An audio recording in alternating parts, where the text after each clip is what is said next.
Hey everyone, thanks for joining. In the last video that I made, I showed you at the very end that the bus was basically getting towed.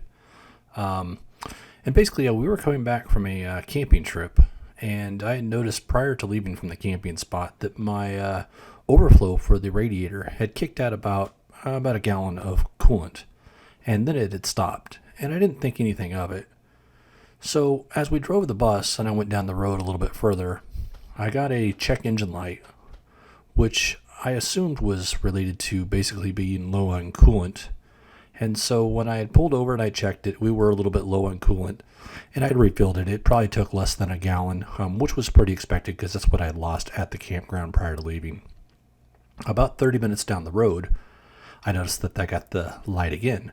So the check engine light followed by an engine shutdown. So that's basically the DDEC computer on the bus saying that it's going to be shutting down because of some kind of error that it basically didn't clear.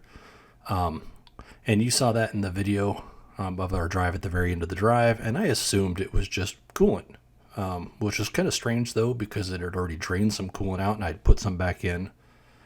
But needless to say, when I got a chance, we decided to check the oil, and to my surprise, I had a nice gray milky milkshake in my oil. So I decided at that point that the bus was no longer drivable and that I would park it and have it towed.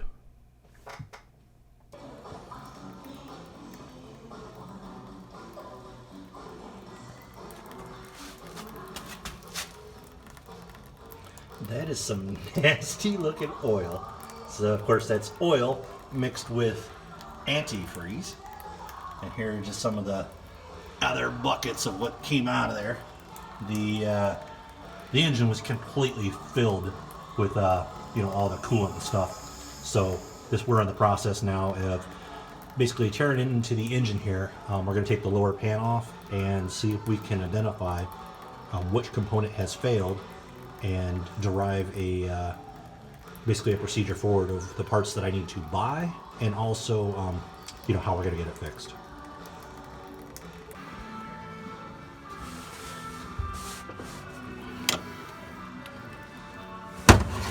Yeah, that's a little hard to do while you're holding the camera. But basically we're at the point of taking the inspection covers off here. So I don't have any fancy mounts, so I can't hold this and do this at the same time.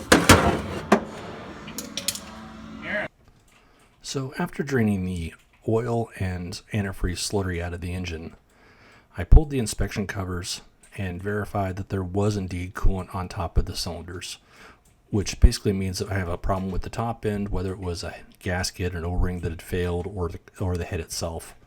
We took both heads off the engine and sent them to a machine shop, and indeed one of the heads was cracked. The crack basically formed between two of the valves on the face there, and so I knew that head was going to be garbage and I was going to need a new one.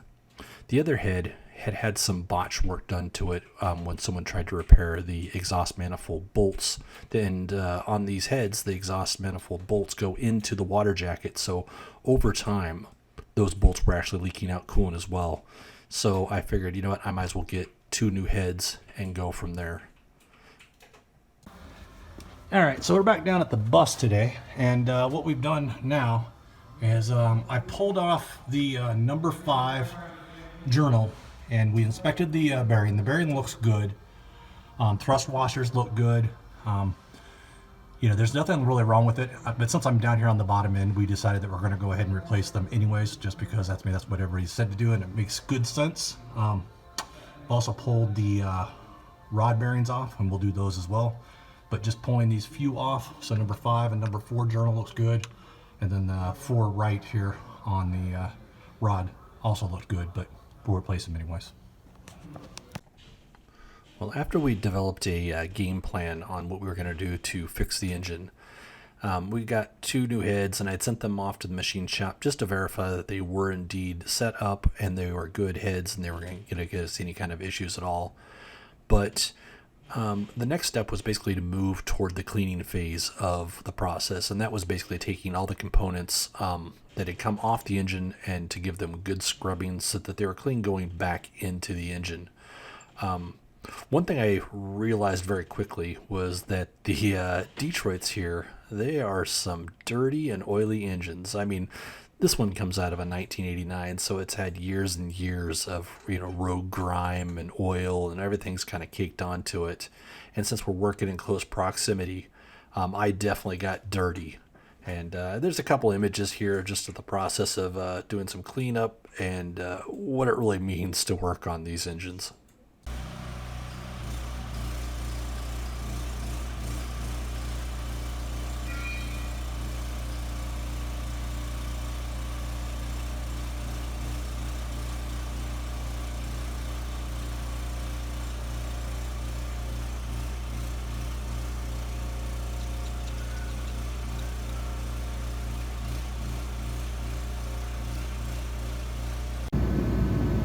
Well, now they've actually stopped with the motor over there. You can kind of see what I'm doing. So basically what I'm doing is I'm cleaning out all these, basically this is where the O-rings are going to go, and these are the actual main components here that are going to actually seal the head against the top of the engine block here. So those need to get all cleaned out. The other thing is I've been having some struggle with is there's a ring that goes all the way around these liners here. That ring also needs to get replaced, so I've got to get these rings out, and there's like no clearance in there at all to get any kind of tool in there to grab them. So that's actually what I'm currently working on. I think most of these are kind of cleaned out. I'll go over them once more, but pop these out, and this side should be ready for a good cleaning. He's got these like tripods and stuff like that. I've got to prop it up somewhere.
all these boxes? Yeah.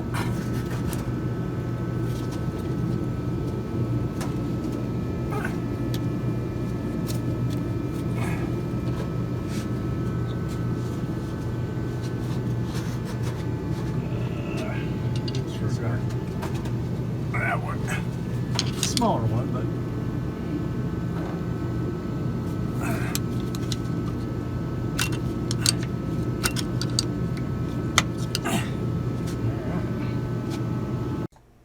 With the new bearings installed, everything torqued in accordance with the manual, and the reassembly of the bottom end, we started the process of taking the new heads and getting them ready to be installed back into the engine. So what keeps these in place while you're putting the head on? That piece right there. Oh, keeper? That's why I'm looking at them. Yeah. Because of the hole.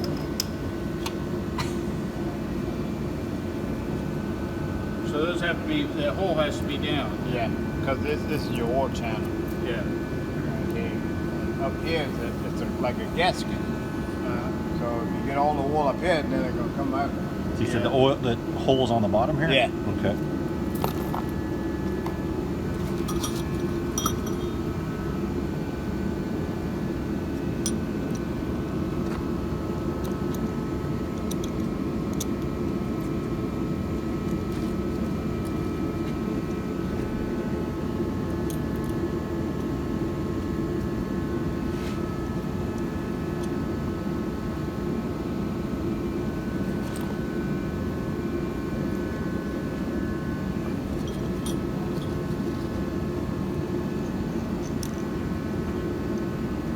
Then when I get ready to tighten them up, all these here should be flush all the way across.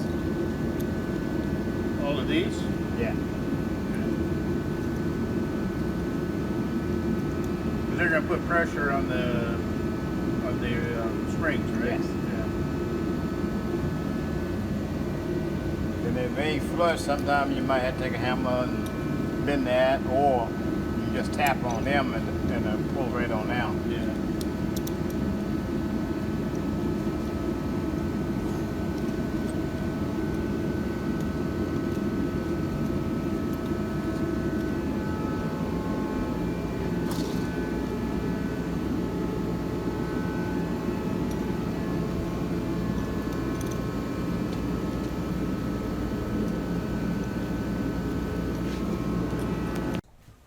All right, at this point in the rebuild, we've installed both heads with new software and torqued the heads down.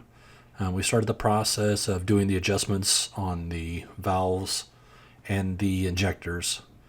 Overall, the reassembly process seemed to go much quicker than the disassembly. And I'm sure a lot of it has to do with the fact that we're actually putting in new components now, vice trying to, go through all the grime to trying to find the old components. Plus the fact that we're just a little more familiar with the engine and the engine compartment, so things always go back together much easier. During this assembly too, I decided to order new fuel lines or have new fuel lines made. So all new fuel lines have been put into the bus. And once we reassembled everything, we had one small issue. We actually put one of the lines in the incorrect spot, but a little bit of putting our heads together as a group, we figured out where we routed them incorrectly. We had one going to an output and one going to an input, vice versa. So we rerouted that and then started the engine soon afterwards.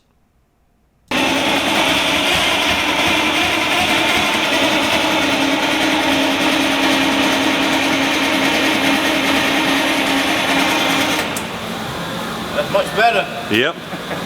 than yesterday. Much better. Had a fuse blown too Really? on the ECM. Oh, that's not good. So I put that in this morning. Yeah. That probably wouldn't get no fire.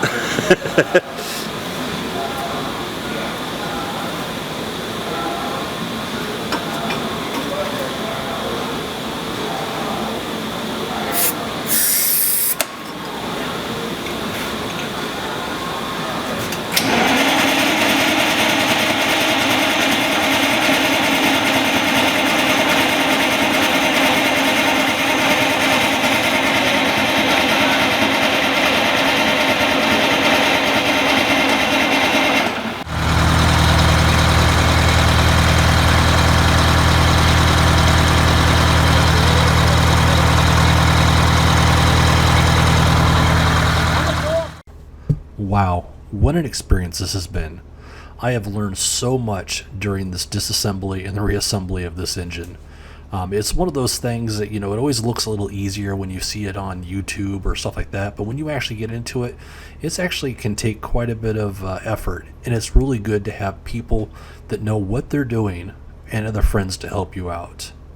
I have realized that during this process that I just wasn't very good on, getting some of this video and, trying to actually, catalog what I was actually doing in the process. And that's been one of my common occurrences, even in some of the other videos that I've done, is I just forget that I have a camera and I should turn it on a little bit more. So, 2021 is here. Maybe that'll make something, or maybe that's something I'll do in the future, and try to do a better job at trying to catalog some of this stuff. So stay tuned in the future. I'll show you some more of the bus stuff, and hopefully when it gets better weather, we'll get an opportunity to take you along on the ride, and you guys will get a chance to see where we're going and what we're doing with this old bus. Thanks.